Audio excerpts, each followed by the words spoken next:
saya lihat akhir-akhir ini DAP sangat celupar pandangan-pandangan mereka dan naratif yang dibawa pun bercanggah. Contoh saya nak bawa, Lim Kip Siang sangat gairah bercakap tentang sudah sampai masanya negara kita Malaysia ini meletakkan Perdana Menteri bukan dari kalangan orang Islam. Bagi saya ini bercanggah sebab kena faham apa tafsiran tuntutan Islam sebagai agama persekutuan. Dan banyak lagi Malaysia yang dinyanyikan naratif DAP, satu gagasan, satu perjuangan naratif yang bertentangan dengan tafsiran yang dikehendaki oleh Islam sebagai agama persekutuan. Apabila berlaga sahaja tak selari dengan Islam sebagai agama persekutuan, bermakna naratif itu, agenda itu bertentangan dengan perlembagaan.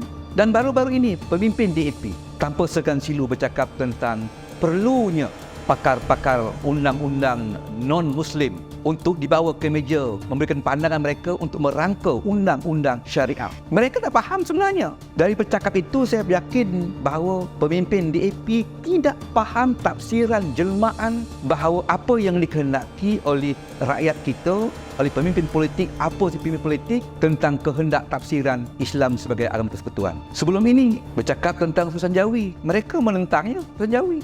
Jadi banyak perkara sehingga ada mengatakan bahawanya sekolah agama ini akan menjadi melahirkan Taliban. Ini semua kata-kata menggambarkan bahawa pemimpin DAP tidak faham tentang maksud tafsiran kehendak yang perlu diterjemahkan oleh Islam sebagai agama persekutuan yang termaktub dalam perlembagaan. Itu saya mengatakan bahawasanya sudah sampai masanya DAP untuk menggobal perlembagaan parti DAP itu sendiri. Sekiranya DAP ingin berpentas politik di negara kita, kalau DAP sama macam PAP, lebih baik dia berpentas di politik negara Singapura. Jadi untuk mengubal perlembagaan parti DAP itu agar ianya menghormati tafsiran, menghormati kehendak yang sepatutnya, DAP mesti mempelawa agamawan, para ustaz-ustaz, pakar-pakar agama Islam masuk di dalam membincangkan bagaimana untuk menggubal, melahirkan perlembagaan DAP itu selari dengan kehendak tafsiran-tafsiran makna-makna yang dikehendaki oleh Islam sebagai agama persekutuan. Ini penting. Sudah sampai masanya. DAP mesti,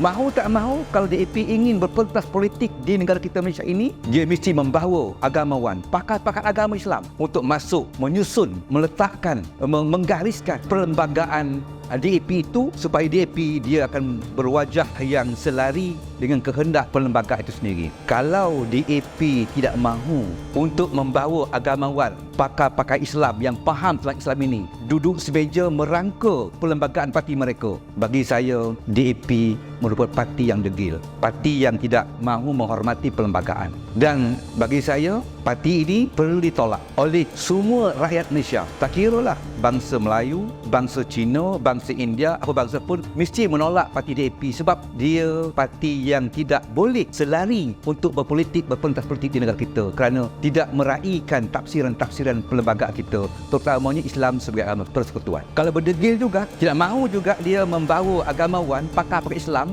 duduk merangka mengubah perlembagaan parti DAP, bagi saya sudah sampai masanya DAP itu perlu diharamkan. Saya ulang balik, DAP perlu diharamkan untuk berpentas di pentas politik negara kita ini sebab parti yang tidak boleh menghormati perlembagaan, parti yang tidak ada unsur-unsur tafsiran-tafsiran Islam sebagai agama persekutuan di negara kita ini. Ini pandangan berjasa yang sangat bagi saya sesuai untuk difikirkan dan diterima pakai oleh parti DAP jika parti DAP ingin berpentas di pentas politik negara kita Malaysia yang mengangkat menjunjung Islam sebagai agama persekutuan.